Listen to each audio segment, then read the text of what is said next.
하나님의 소원은 우리와 함께하는 것입니다. 하나님의 형상대로 지음받은 인간과 함께하는 것이 하나님의 소원입니다. 왜냐? 그게 하나님의 최고 관심사이기 때문에 그렇습니다. 근데 우리의 관심사는 그게 아니에요. 하나님과의 관계보다 하나님이신 축복, 하나님이신 능력, 응답 이런 데 우리의 관심이 있습니다. 그러니까 늘 이게 하나님과 핀도가 맞지 않는 것을 보게 됩니다. 예루살렘이 그랬습니다. 이스라엘이 그랬습니다. 지구상의 지도를 보면 가장 센터가 어디입니까? 이스라엘입니다. 하나님께서 이스라엘을 특별하게 보시죠. 예루살렘을 특별하게 보십니다. 지구의 배꼽이라고 할 수 있는데 너무나 중요한 현장입니다. 예수님이 오셔서 활동하셨던 현장이 바로 이스라엘입니다. 주님이 다시 재림하실 땅이 어디입니까? 바로 이스라엘 예루살렘입니다. 거기는 하나님의 특별한 임재가 있습니다. 하나님의 계획이 거기에 있습니다. 그래서 하나님께서 출애굽한 이스라엘 백성들을 어디로 인도했습니까? 약속의 땅 가나안으로 인도했죠. 아브라함에게 맹세하신 그 땅, 이삭과 야곱에게 주리라 약속하셨던 그 땅으로 하나님께서 인도하셨습니다. 심으셨습니다. 풍성하게 잘 된 겁니다. 영광스럽게 된 겁니다. 지구상의 가장 중요한 배꼽 같은 현장에서 영광을 누리게 된 겁니다. 근데 그 현장에서 하나님의 영광이 떠나버린 겁니다. 왜냐? 더러워지기 때문에 떠나는 거예요. 하나님은 거룩하시기 때문에 더러운 걸, 역겨운 걸, 구토나는 것을 참지 못합니다. 하나님은 그 더러운 현장에서 떠나시는데 하나님의 영광의 전차가 떠나고 나니까 이제 뭐만 남았습니까? 심판이 남은 겁니다. 심판이 정말로 필요하죠. 왜냐? 심판이 있어야 회복이 있습니다. 그 심판을 선포하는 선지자로 부름받은 사람이 바로 에스겔입니다. 에스겔 선지자인데 에스겔 선지자는 본인이 전해야 될 메시지를 딱 받고 나서 질급을 했을 겁니다. 그런 메시지를 전하고 싶은 선지자는 지구상에 한 명도 없습니다. 사람은 듣고 싶은 말만 듣길 원하죠. 그 때문에 우리는 인기가 있기 때문에 서로 말을 조심하면서 살아갑니다. 그런데 지금 하나님께서 에스겔 선지자를 불러서 메시지를 전하게 하시는데 뜨악할 만한 메시지를 선포하게 하시는 거예요. 심판의 메시지를 선포하게 하시는 겁니다. 하나님께서 뭐라고 말씀하셨느냐? 그들이 듣지 않을 거니까 무음극을 해라. 팬트마임을 해라. 여러분, 무음극이라는 것은 옛날에는 굉장히 인기가 있었는데 지금은 좀 인기가 좀 시들었죠. 무음극은 굉장히 고도의 연기 기술이 필요합니다. 왜냐? 표정과 몸짓만으로 모든 메시지를 전달해야 되기 때문에 어설픈 연기자들은 무음극을 할 수가 없어요. 고난도의 연기 기술이 필요한 겁니다. 하나님께서 지금 에스겔을 하나님의 장중에 딱 붙잡고 뭐하느냐? 무음극을 시키는 겁니다. 팬트마임을 시키는 겁니다.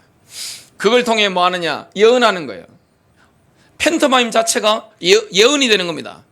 그걸 보고 주님이 어떤 메시지를 하시는지 그걸 듣게 되는 겁니다. 첫 번째입니다. 에스겔은 예루살렘의 여호와의 날이 임박했다는 것을 팬트마임을 통해 실감나게 예언합니다. 에스겔은 대낮에 포로로 질질 끌려가며 행구를 옮기는 장면을 보여줍니다. 대낮에 이 포로들도 그냥 질질 끌려가는 게 아닙니다. 이삿짐이 있어야 되잖아요.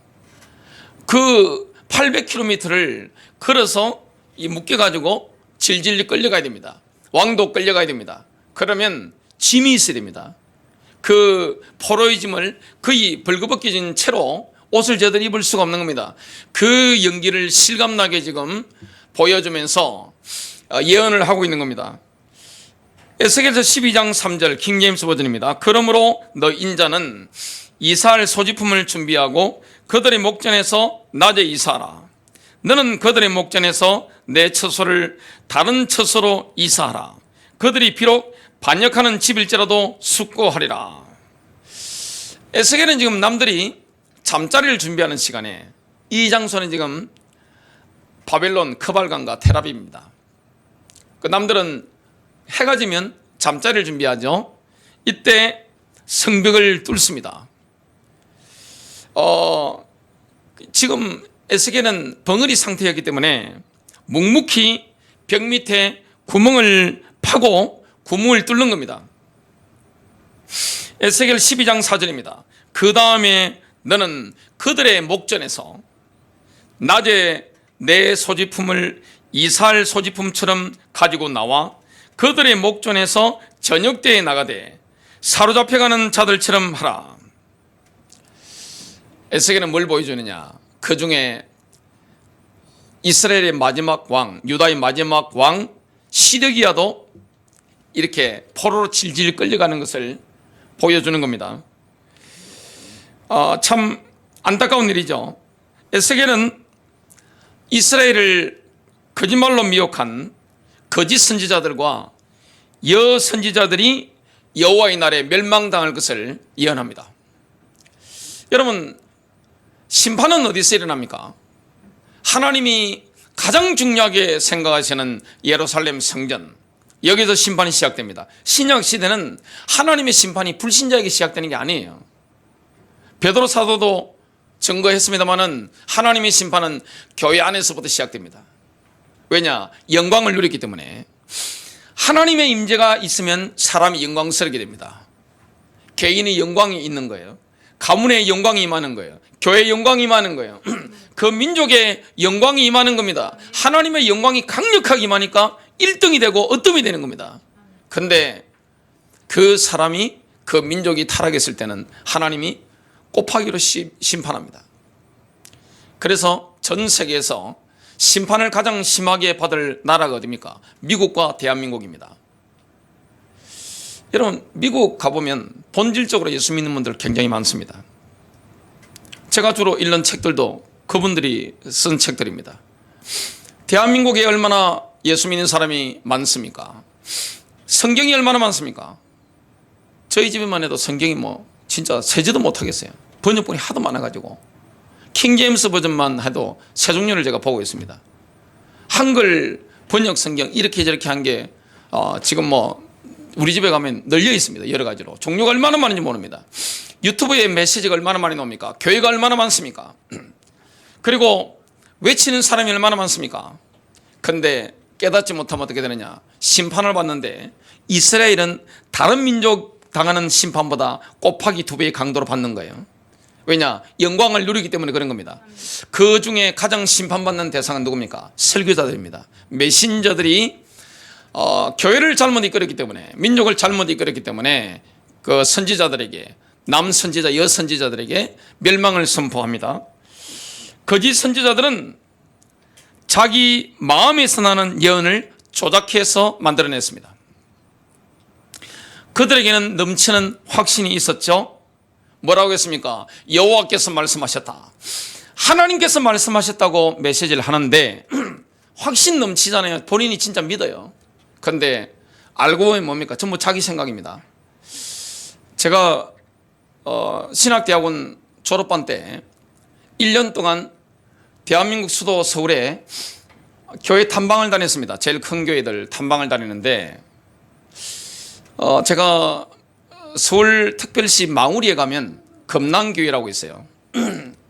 거기 가서 제가 사무실 가서 제가 신학생인데 앞으로 목회를 해야 되는데 그 창구 좀 하려고 하니까 교회 요람을 한 부 좀 주실 수 있겠습니까? 주보하고 그러니까 흔쾌히 그때는 정보보호법 이런 게 엄격하지 않을 때니까 이렇게 자료가 기록된 걸 저한테 이 두꺼운 책을 주더라고요.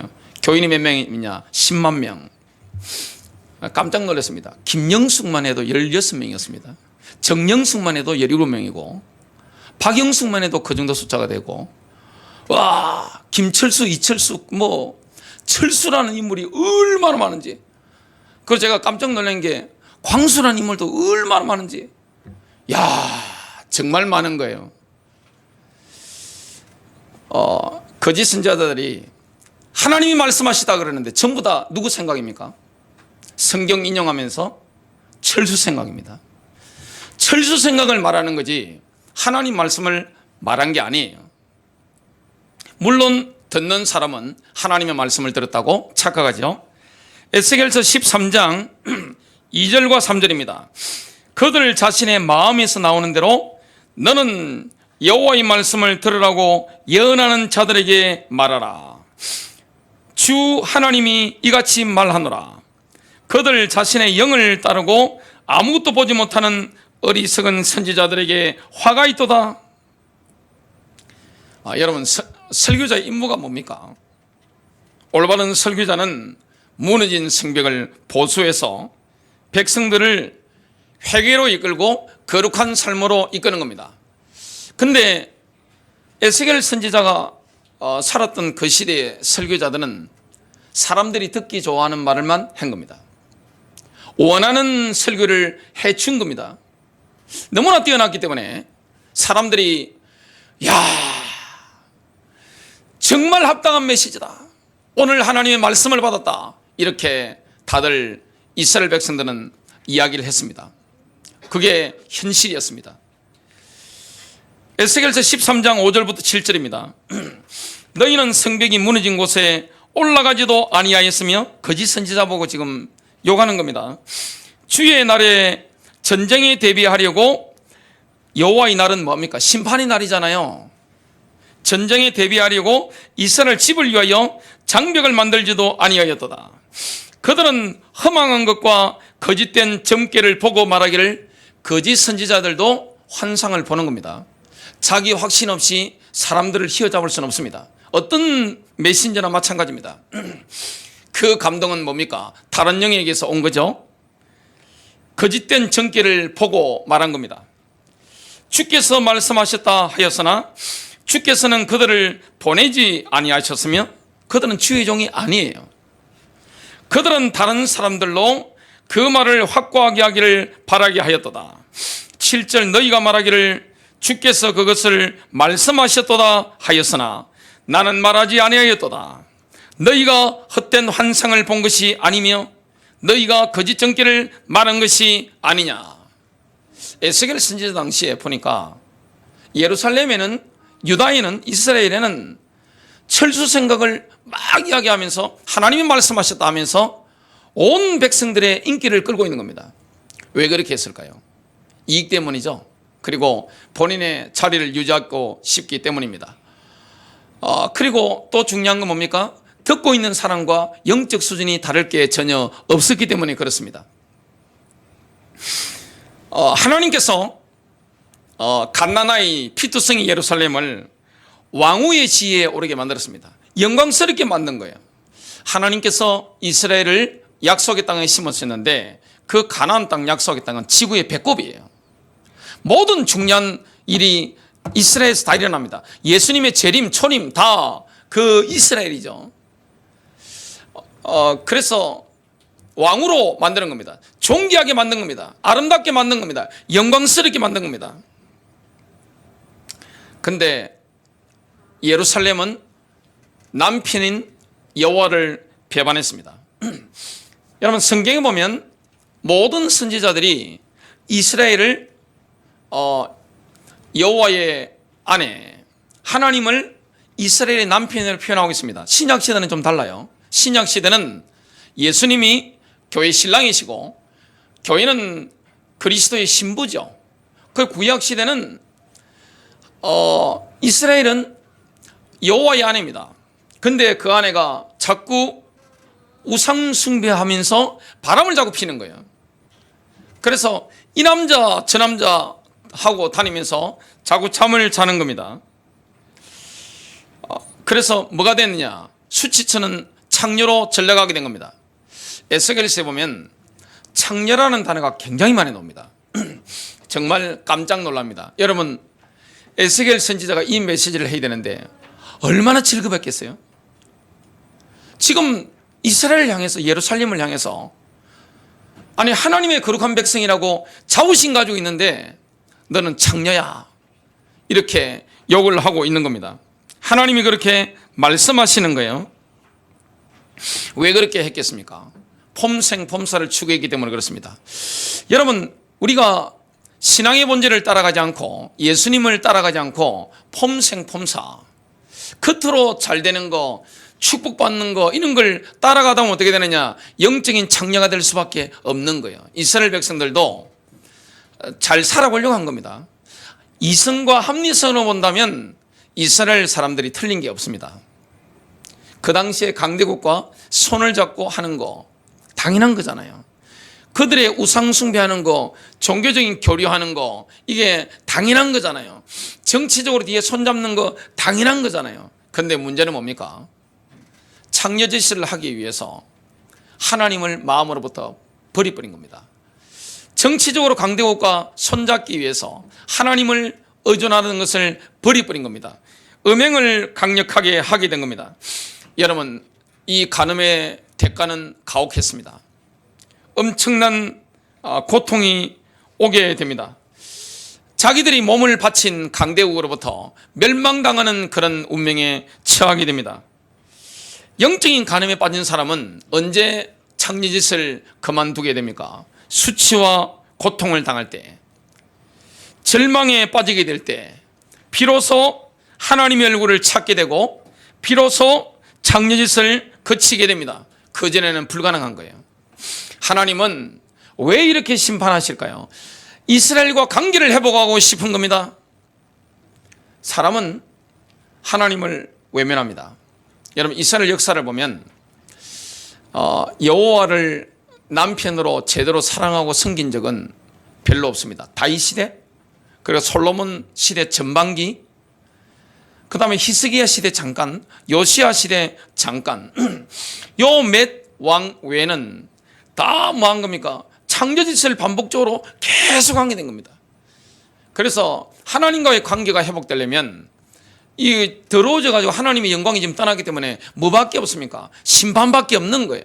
그런데 심판을 받는데 세상 나라들이 심판받는 것보다 이스라엘은요 곱하기 2입니다. 그리고 그 중에 가장 심판받는 게 뭡니까? 메신저들입니다. 메신저의 가족을 하나님이 난도질해 버리는 겁니다. 왜냐? 틀린 말을 했기 때문에. 주님이 선지자들에게 뭘 말씀했습니까? 너가 나를 배신했기 때문에 나도 너의 자식들을 돌봐주지 않을 거다. 저는 목회하면서 늘 느끼는 게 하나님이 제 자녀들을 돌봐주신다, 보호해 주신다, 특별하게 은혜를 주신다, 이걸 항상 느끼고 있습니다. 그런데 주의 종들이 이걸 떠나버리면 어떻게 됩니까? 가장 큰 심판을 받는 거예요. 진짜 수치와 절망 속에서 창녀짓을 그만두게 되는 겁니다. 에스겔 16장 41절 또 그들은 내 집들을 불로 사르며 많은 여인들이 목전에서 내게 심판을 내리리라. 내가 너로 창녀짓을 그치게 할 것이요 또한 너는 더 이상 싹을 주지 아니하리라. 원래 창녀짓을 하면 돈을 받잖아요. 화대를 받는 거 아니에요. 근데 이스라엘은 강대국의 우상들과 창녀짓을 하면서 돈을 갖다 바치고 몸 바치고 뺨 맞고 어떻게 됩니까? 멸망당하는 거예요. 수치당하는 거예요. 두 번째입니다. 에스겔이 무언극을 통해 보여준 환란 심판의 하이라이트는 텔아비브의 포로된 유대인들을 섬뜩하게 만들었습니다. 에스겔은 예루살렘에 바벨론의 침략이 임박했다는 것을 애절한 퍼포먼스로 보여주게 됩니다. 에스겔은 자신의 허리가 끊어지는 듯이 슬피 탄식했습니다. 여러분, 자식이 죽을 때 이 정도 탄식합니다. 허리가 끊어지듯이. 사랑하는 자녀가 죽었다, 허리가 끊어질 정도로 우는 걸 저는 어릴 때 제 동생이 죽는 걸 봤기 때문에 그 옆에서 아버지 어머니께서 통곡하시는 걸 제가 눈으로 봤습니다. 귀로 들었기 때문에 그게 뭔지 압니다. 그 울음을 지금 울고 있는 거예요. 그걸 연기로 지금 퍼포먼스로 보여주는 겁니다. 예루살렘이 이렇게 멸망당할 거니까 깨닫고 텔아비브의 남은 자들은 하나님께로 돌이키라, 이 메시지를 하고 있는 겁니다. 하나님은 사랑의 하나님이죠. 이게 사랑입니다. 너무 사랑하시기 때문에 질투하시는 거예요.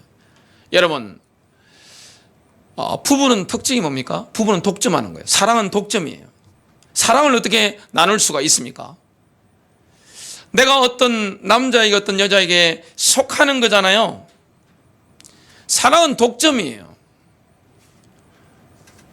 자, 저기 보니까 곽기철 집사, 노천웅 집사 앉아 계신데 부부입니다. 저 노천웅 집사는 누구 겁니까? 노처녀 인사 말해보세요. 남편 거죠? 남편은 누구 겁니까? 내 거죠? 내 겁니다.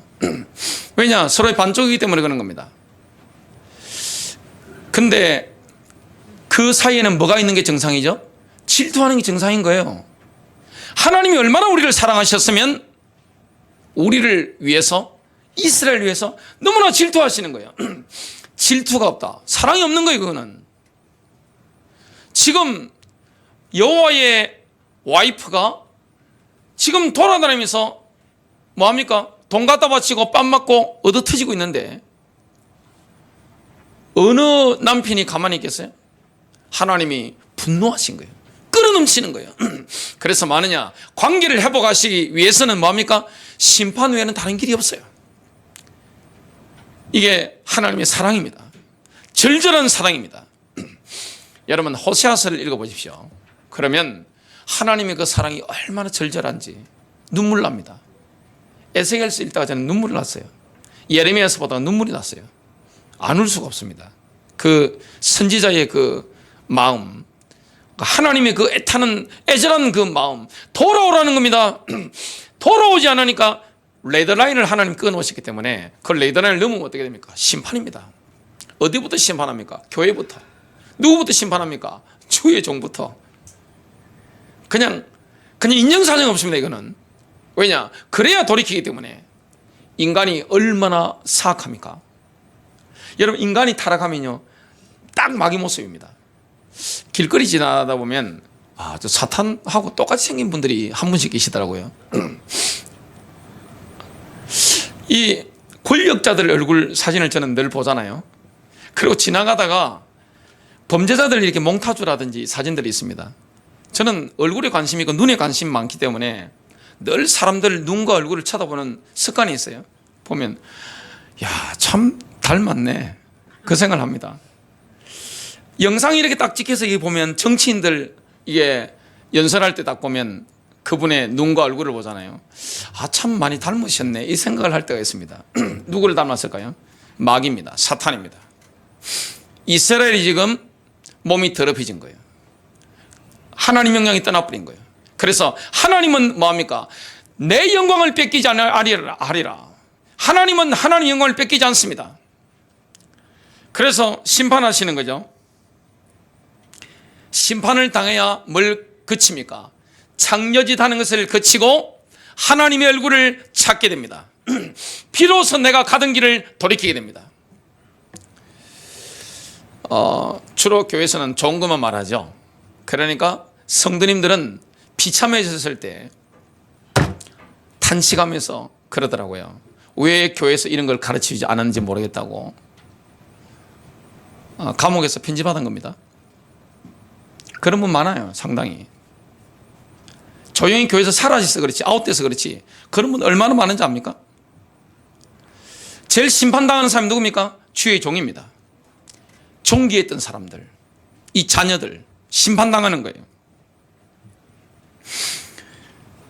자, 그러니까 단식하고 있으니까 지금 이스라엘 포로들이 뭐라고 합니까? 내가 어찌하여 단식하느냐 질문합니다. 에스겔 21장 7절입니다. 너는 대답하기를 소문으로 인함이니 그것이 오기 때문이라. 바벨론 침공이죠. 모든 마음이 녹아내리고 모든 손이 힘이 빠지며 모든 영이 기운을 잃고 모든 무릎이 물처럼 약해질 것이라 하라. 지금 에스겔은 뭘 봅니까?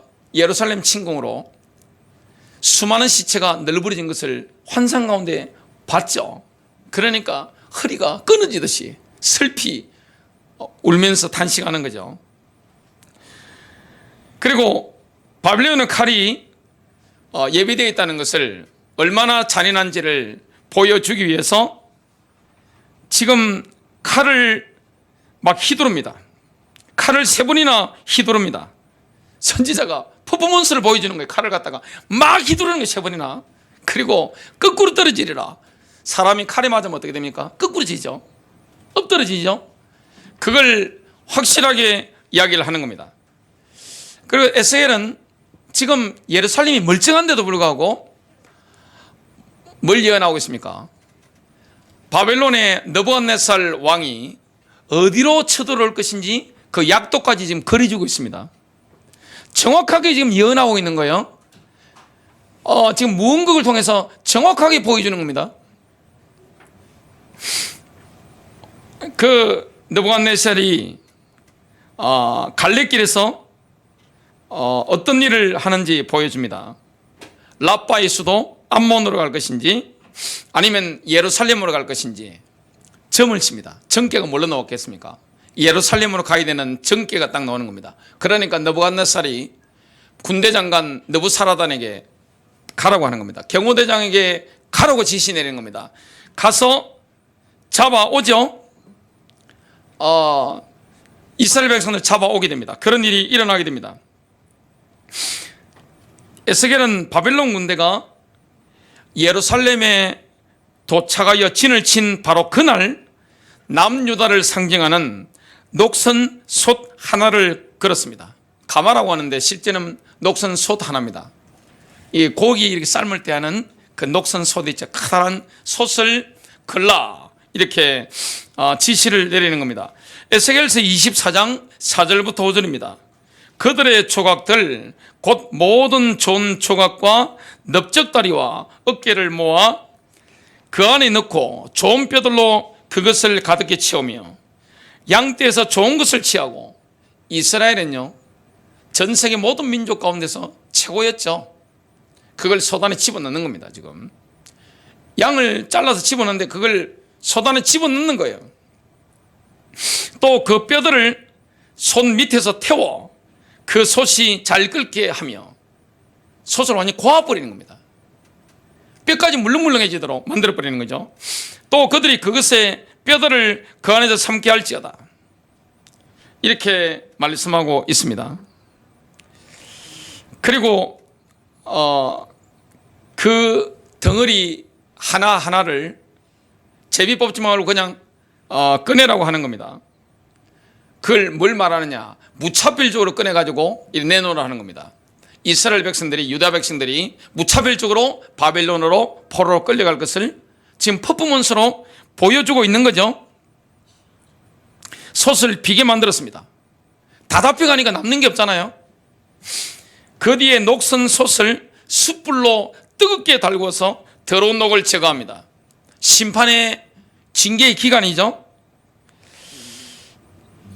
하나님께서는 바벨론 군대가 예루살렘을 포위하는 날 솥을 건 바로 직후입니다. 그날 에스겔의 아내를 죽게 하시는 방법으로 예루살렘의 멸망을 선포하셨습니다. 참 선지자 되기 힘들죠. 참 힘듭니다. 선지자라는 것은 참 어려운 일이에요.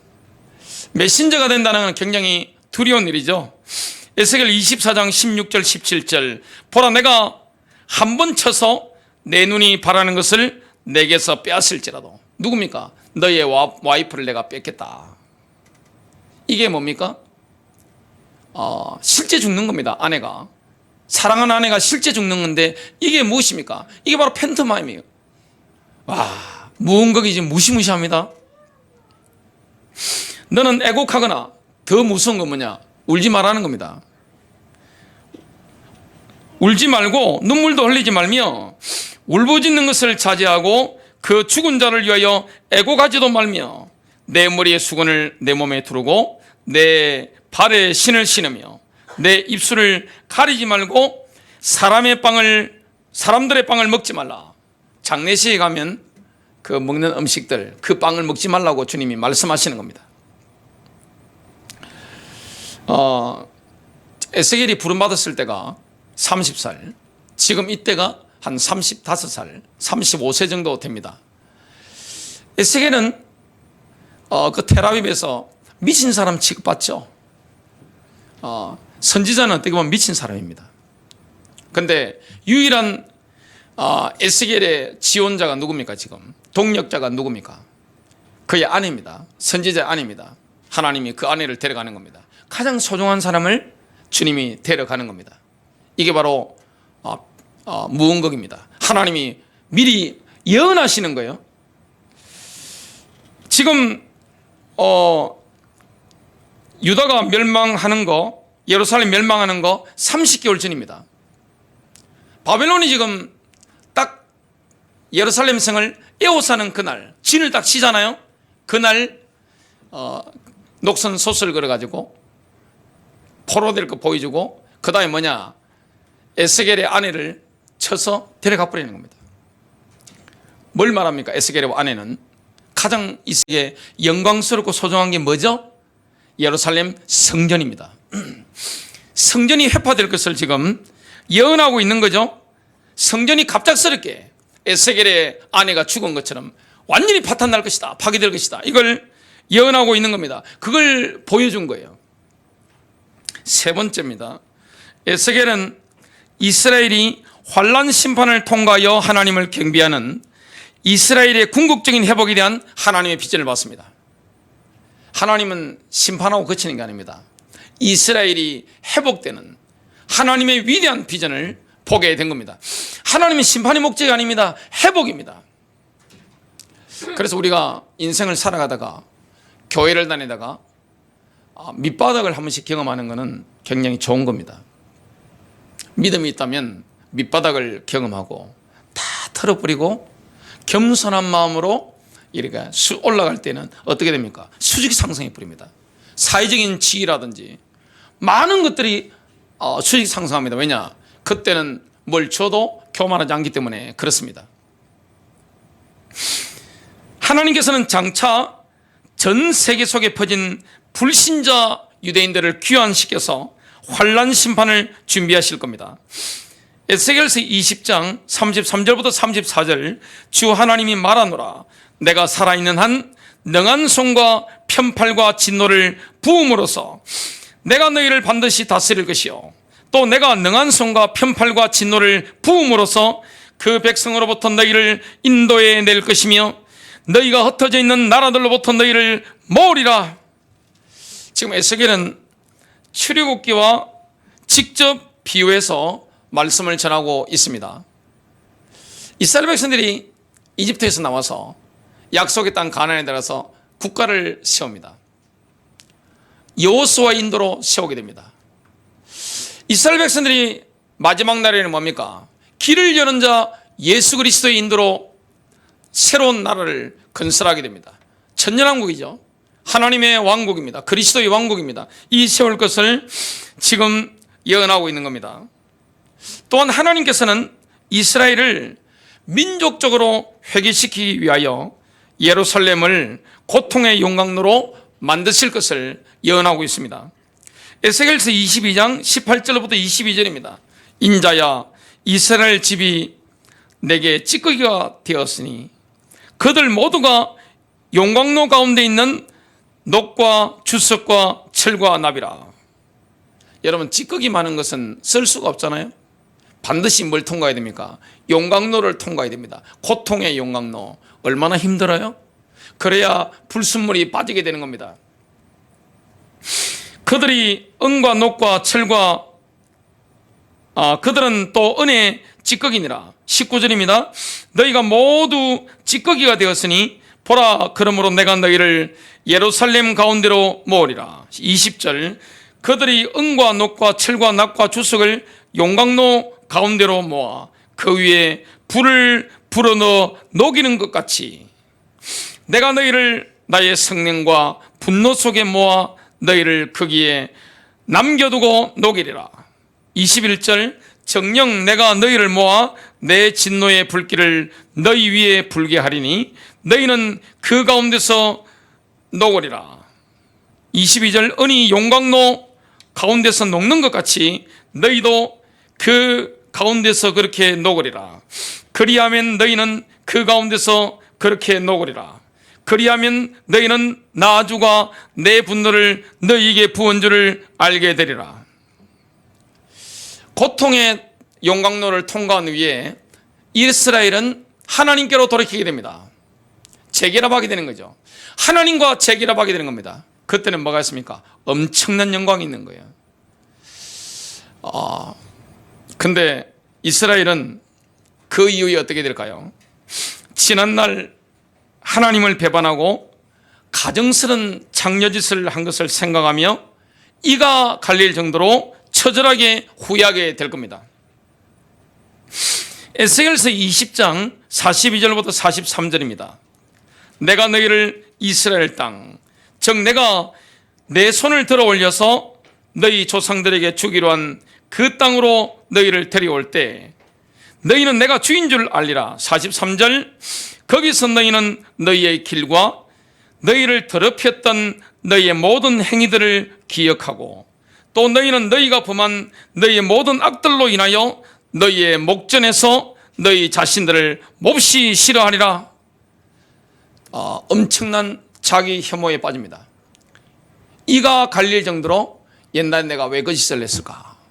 이가 갈릴 정도로 정말 회개하면서 정말로 자기 혐오를 하게 될 겁니다.